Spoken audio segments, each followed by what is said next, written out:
Hello and welcome.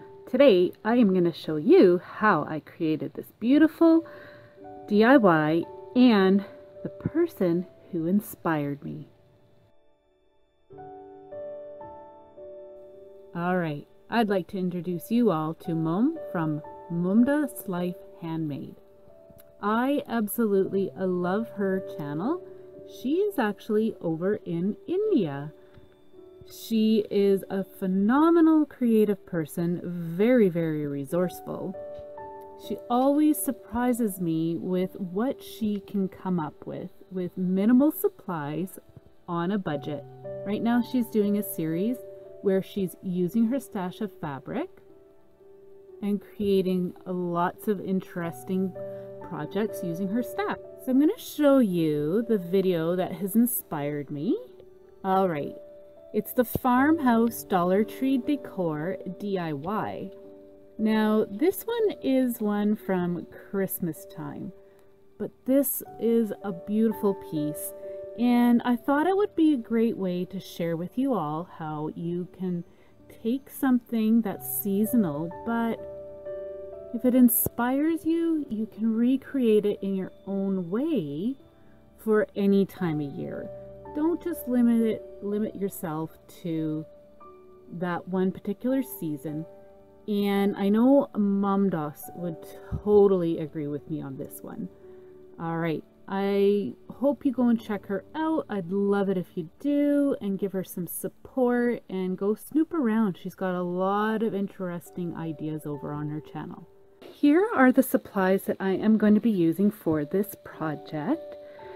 Now, Mom is very resourceful with the supplies that she uses, so I was taking that into consideration when I was coming up with my own project that's been inspired by the video that I had shown you. I just recently cleaned up my craft room and I remembered I had this shadow box, and I thought this would be the perfect piece to use, just as she has done in her inspiration piece. Now, she also used some natural elements, so I am going to be using twigs that I found out foraging, and also some moss that I have found out foraging. What else? Oh, she had some dried roses. Well, I don't have any dried roses. I don't have any rose bushes because the deer eat all of those. But I have these strips of t-shirt material, and I am actually going to be making my own roses using this, and I'm also going to be making my own leaves using this fabric. As I said, she's very resourceful. She just uses what she has. Everything's done on a budget, which I absolutely love that, and I love that she uses her imagination and comes up with lots of different and unique projects. So I also went diving into my stash again, and I remembered I had some little pieces of birch bark. It's like the paper part of the birch bark. So I'm going to use some of that in here as well. And I also have, this is like a lichen that grows from off of trees. So I thought I'm going to use a little bit of that too, because I love using natural elements in my projects whenever possible. So staying true with how she likes to do her projects, I haven't spent any money here. This is all stuff that I had in my stash. I think this is going to be great. It'll be fun. I'm excited to show the process with you. Let's hop into it.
you.